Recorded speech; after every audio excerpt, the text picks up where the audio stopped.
from Color 10, breaking news.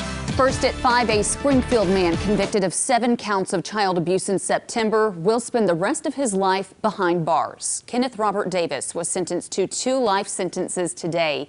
He was convicted of 2 total counts of abuse of a child resulting in serious physical injury and 5 counts of abuse of a child.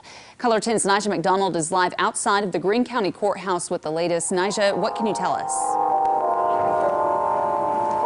Heather, as you mentioned, Kenneth Davis will more than likely spend the rest of his life behind bars.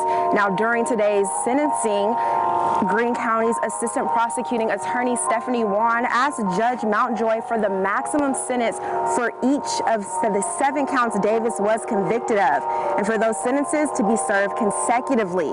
Wan says the child Davis was convicted of abusing had bruises over her entire body, bloody and swollen lips, and a broken nose when she was examined. Wan says this abuse occurred over a 12-hour period.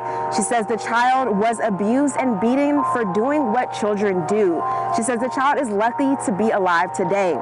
Judge Mountjoy did in fact listen to Wan's recommendation. He sentenced Davis to 2 life sentences as well as 10 years for each of his additional 5 charges.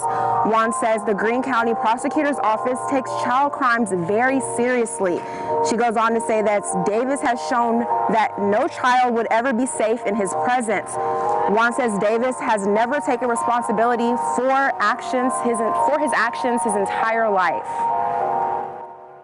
Whenever I'm looking at a sentencing or making a sentencing recommendation, I'm looking at what's the goal? And sometimes, the goal is rehabilitation. Sometimes the goal is incarceration because we believe people can't be out in the community. And the point of bringing out this history that the defendant has had with violence towards children, domestic violence, and violence towards other people was to demonstrate that this is not a person who is safe to be out in the community.